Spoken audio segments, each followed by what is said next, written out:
देश के अंदर कार्यक्रम कर रहे हैं। डॉक्टर मुखर्जी जी के बलिदान दिवस के अवसर पर हमारे यशस्वी प्रदेश अध्यक्ष जी श्रीमान विश्वनाथ शर्मा जी ने सारी बातें रखी है और हम सब ये भी भूले नहीं। डॉक्टर अंबेडकर जी ने धारा 370 का विरोध किया था, लेकिन उसके बाद भी संविधान की एक अनुच्छेद बना करके कांग्रेस ने दबाव से डलवाया था।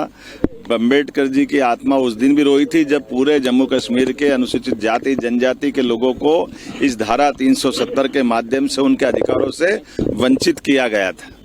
अंबेडकर जी के जीते जी उनको कोई निर्वाचन का किसी लोकसभा का चुनाव कांग्रेस ने जीतने नहीं दिया और ये डॉक्टर मुखर्जी जी का बलिदान भी इस बात का एहसास कराता कि उस धारा 370 के कारण से डॉक्टर मुखर्जी जब विरोध करने गए और उनके उस घटनाक्रम में आज तक उनके उस समय हुई एक तरह से उस मर्डर की सच्चाई देश के सामने नहीं आने दी।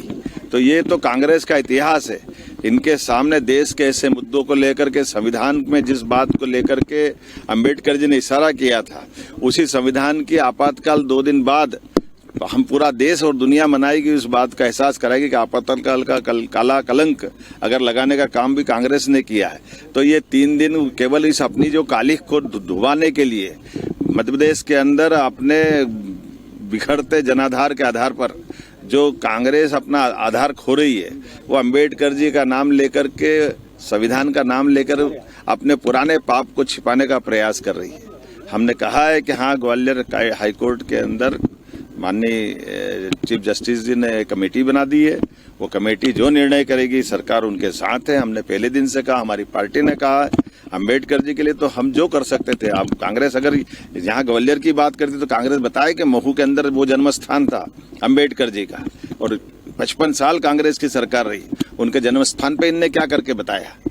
उनके जन्म स्थान को नकारने का काम किया, उनकी दीक्षा भूमि को बारे में चिंता नहीं की। और तो और अंबेडकर जी का जब शरीर छूट गया तो शरीर छूटने के दिल्ली में छूटे हुए शरीर के बाद भी दाह संस्कार के लिए भी कांग्रेस ने तत्कालीन रूप से मना कर दिया। उनकी पत्नी ने विमान से पार्थिव शरीर को ले जाकर बम्बई में जब दाह कराया तो कांग्रेस के लोगों ने उस विमान का किराया भी, जहाँ जिसमें उनकी बॉडी गई थी, उसका पैसा भी अंबेडकर जी की पत्नी से लिया था। कांग्रेस माफी मांगे इन पापों के आधार पर। कांग्रेस कहाँ जाएगी? कांग्रेस ने तो सदैव अंबेडकर जी का अपमान किया और सारे हमारे पूरे प्रदेशवासी और देशवासी सभी वर्ग के लोग जानते हैं कि कांग्रेस का नकली आडंबर ये चढ़ने